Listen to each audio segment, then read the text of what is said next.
दोस्तों नमस्कार।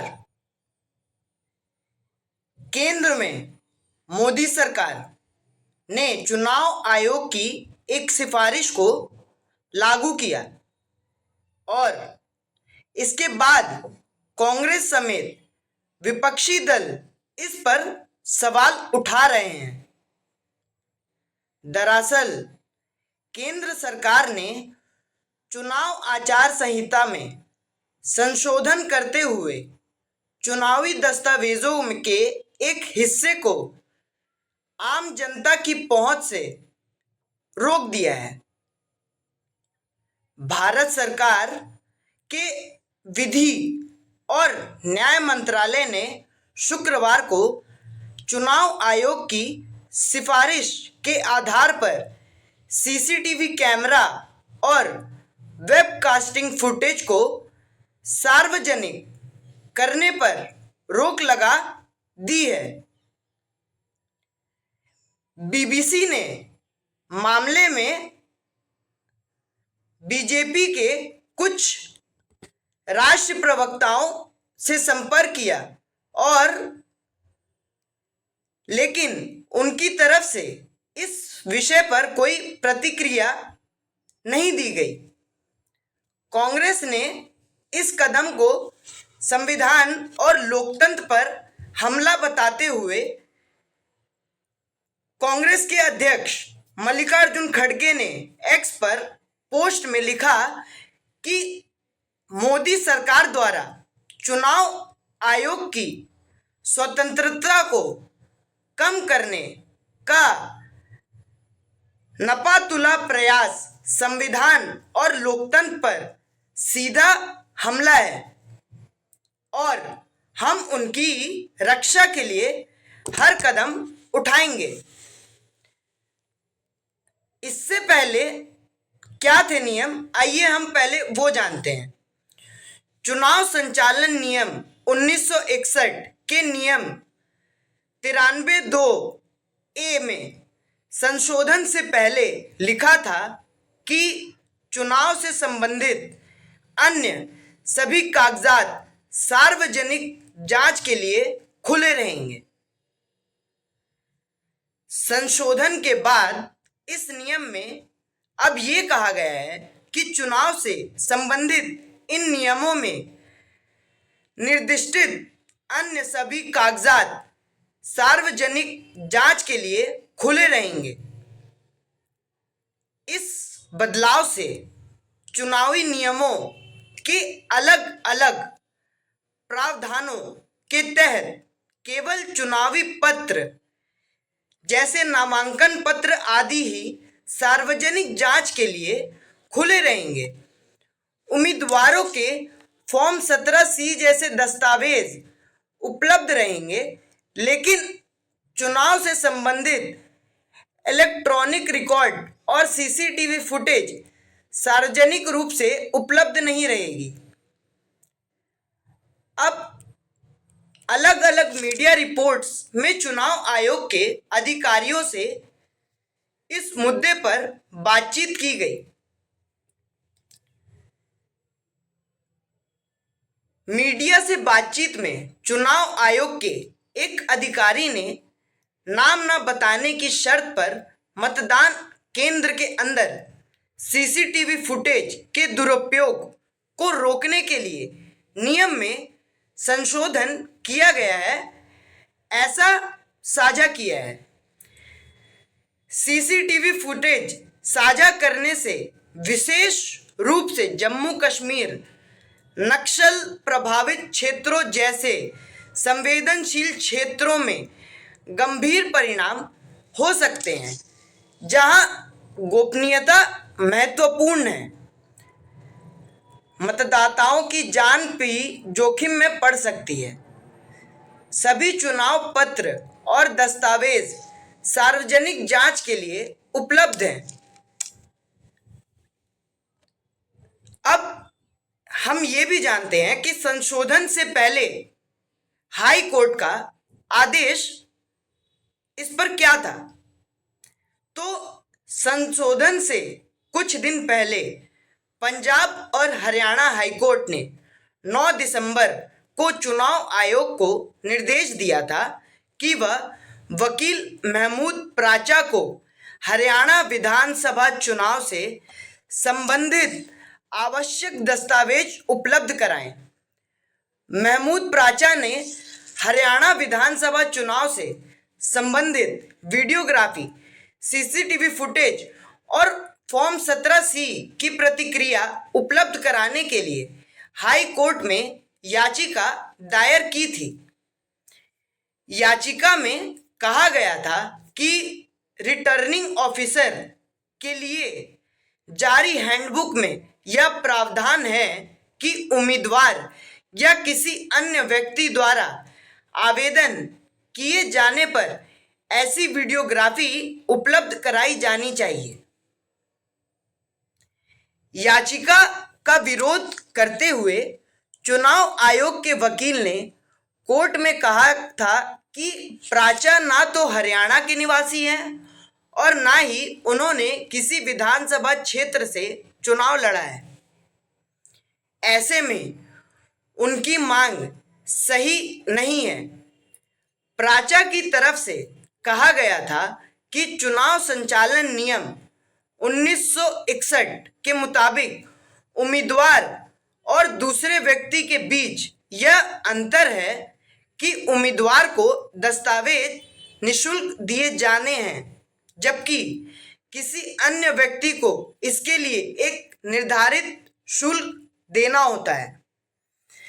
प्राचा के वकील ने कहा कि वो निर्धारित शुल्क का भुगतान करने के लिए तैयार और इच्छुक हैं। मामले में जस्टिस विनोद एस भारद्वाज ने कहा कि चुनाव आयोग 6 सप्ताह के भीतर आवश्यक दस्तावेज उपलब्ध कराए। इस आदेश को 2 हफ्ते के भीतर केंद्र सरकार ने चुनाव आयोग की सिफारिश को लागू कर दिया। ताज़ा घटनाक्रम पर वकील महमूद प्राचा का कहना है कि वो इस मामले को आगे तक लेकर जाएंगे। अब दोस्तों जानते हैं कि इस विषय पर वरिष्ठ जानकार या पत्रकार क्या कहते हैं। तो वरिष्ठ पत्रकार विनोद शर्मा का इस पर कहना है कि यह संशोधन चुनाव आयोग की कार्यशैली पर एक और सवाल खड़ा करता है।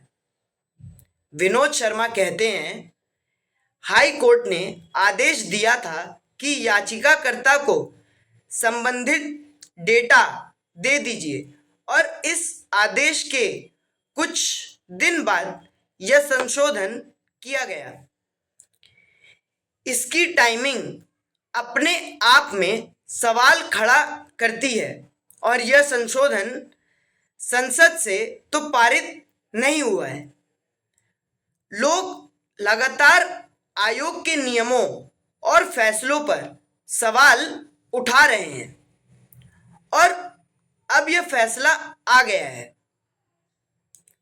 लोकसभा चुनाव 2024 के दौरान भी चुनाव आयोग आरोपों और विवादों के केंद्र में था। तब चुनाव आयोग पर मतदान संबंधी आंकड़ों को देरी से जारी करने का आरोप लगा था। एक विवाद वोटिंग प्रतिशत को लेकर भी था। लोकसभा चुनाव में कुल वोटों की संख्या की बजाय वोटिंग प्रतिशत जारी की गई थी। इन आरोपों पर मुख्य चुनाव आयुक्त ने कहा था कि चुनाव की प्रक्रिया पहले से तय होती है और बीच चुनाव में इसे बदला नहीं जा सकता। इसके अलावा ईवीएम और पोस्टल बैलेट जैसे जुड़े सवाल भी लगातार उठते रहते हैं। वरिष्ठ पत्रकार और राजनीतिक विश्लेषक शरद गुप्ता हालिया संशोधन को लोगों के भरोसे से जोड़कर देखते हैं। शरद गुप्ता कहते हैं, संशोधन के साथ इसका कोई ठोस कारण नहीं बताया गया है। इससे चुनाव आयोग के प्रति लोगों का भरोसा कम होगा। इसको छोड़ देना चाहिए था, खासकर ऐसे समय पर जब चुनाव आयोग पर ईवीएम से लेकर अलग अलग तरह के सवाल उठ रहे हों। क्या इस फैसले से चुनाव आयोग की पारदर्शिता पर असर पड़ेगा? इस सवाल के जवाब में विनोद शर्मा कहते हैं, चुनाव आयुक्त को रिप्रेजेंटेशन ऑफ पीपल एक्ट के तहत काम करना चाहिए, लेकिन अतीत में ऐसे कई मौके आए जब वो इसके तहत काम करते हुए नहीं दिखे। कई बार तो विपक्षी दलों को समय तक नहीं देते हैं। चुनाव कराने के लिए देश की सबसे बड़ी संख्या में ऐसा संशोधन किया जाता है,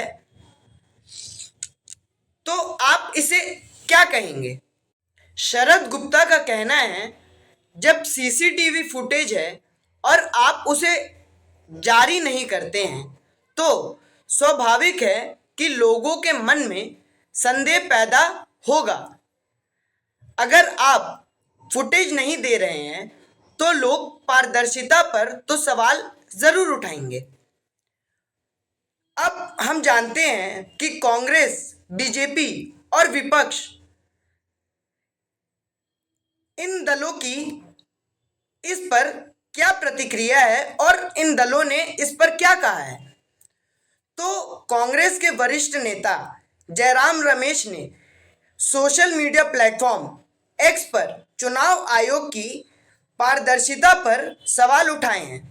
जयराम रमेश ने लिखा है कि पारदर्शिता और खुलापन भ्रष्टाचार और अनैतिक कार्यों को उजागर करने और उन्हें खत्म करने में सबसे अधिक मददगार होते हैं और जानकारी इस प्रक्रिया में विश्वास बहाल करती है।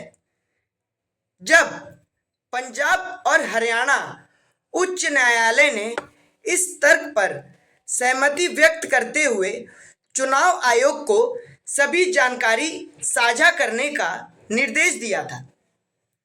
ऐसा जनता के साथ करना कानूनी रूप से आवश्यक भी है, लेकिन चुनाव आयोग फैसले का अनुपालन करने के बजाय जो साझा लिस्ट किया जा सकता है उसकी लिस्ट को कम करने के लिए कानून में संशोधन करने में जल्दबाजी करता है।